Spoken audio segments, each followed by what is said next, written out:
Do not delay nikah unnecessarily. Once nikah is ready, the two parties are happy, get that nikah done.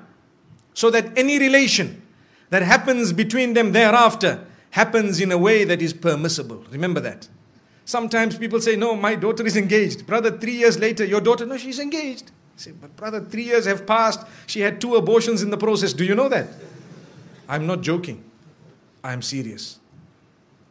My parents, you don't know what we know. They come to us for help when they cannot talk to you. I know. We cry when we see the children of the good people. Sometimes people we know. And they come to us, you know what, I have this problem and that problem. But sister, you are engaged to the man. How could this have happened? You know, my father told me you cannot marry now, you are still studying. My, Allahu Akbar. May Allah forgive us, really. Brothers and sisters, open your eyes. See what is going on. Ask the people what is happening. If you think we are not living in an era of hypersexuality, you are dreaming. You are dreaming. You are living in a dream world. We are living in the dirtiest society up to this age. There has never ever been a more hypersexual society than ours. Believe me, everything out there is about sex. And I'm saying this because I have to fulfill my duty as a scholar of Islam, to explain to the people what is going on out there and how we are heading in the wrong direction because we are living with blinkers. We don't even know what's happening. Ask your children in the universities what's going on. If you have a good link with them, they will inform you. Ask them. Tell them what is happening, or ask what is happening in the malls or in the shopping centers or at the workplace. You know, you can be the best and the most pious. Yes, if Allah has granted you protection, you will always be protected. May Allah grant us goodness. There are people amongst us, and I'd like to hope that the bulk of us seated here, pure, good people by the will of Allah, you know how difficult it is to remain on that path. You know how easy it is to sin. Today it is easier to sin than it is to abstain from it. Allahu Akbar. It is easier to abandon your hijab than it is to don it. It is easier to leave your salah than it is to fulfill it. That is because the environment has made it so difficult to engage in that which is correct. But my brothers and sisters, this is why I say do not delay nikah. It's not just my statement, it is a teaching that has come to us from the best of creation. Don't delay it.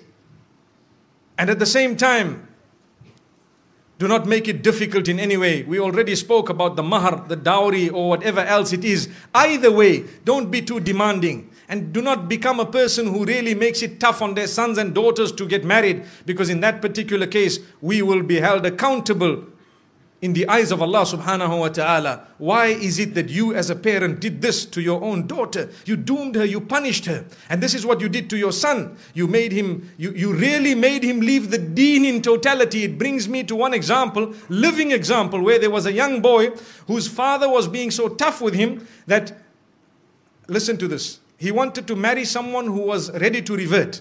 So his father told him, no, not over my dead body. What am I going to tell my friends and society, my brothers and my sisters, my this, my that? Brother, izzah is from Allah. Your status is from Allah. If you had embraced this, it was going to be much better.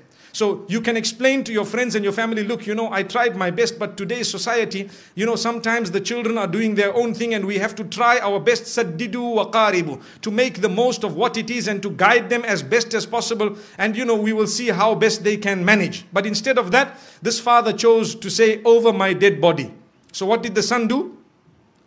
He asked for help from some of the scholars and so on. And sometimes there is a limited amount of help you could actually offer, because if a man is being stubborn, you cannot really win.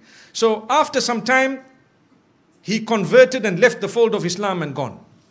Why? Because to him, the child was lost. And the father is still proud of his action. I don't mind if he became a non-Muslim, but at least nothing happened against my will. And he told his family members, you know, your children, if they want to do the same thing, you should also engage in this type of thing. How? The woman was ready.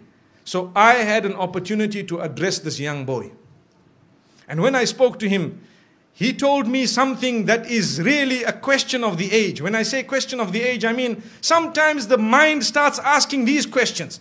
He said, you know, this woman is such a good woman that I married. She has so many good characters and conduct. She told me I'm ready to do anything. You know, I explained to her about the little I know about Islam and she was ready.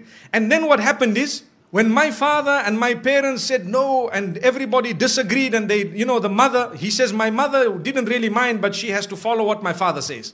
So after some time, they questioned me, her parents, to say, look, we were all okay for our daughter to, you know, to enter the fold of Islam. Now, if she is not going to enter the fold of Islam, then why don't you enter our faith?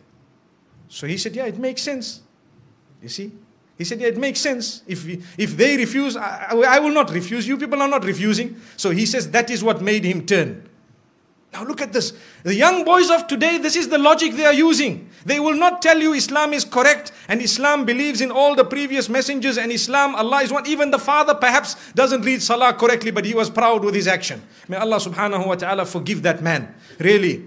We tried very hard, but to be honest with you, it is only Allah who can bring people back. And that's why I say it is foolish. Sometimes you might lose your child totally. Rather you lose them 20%.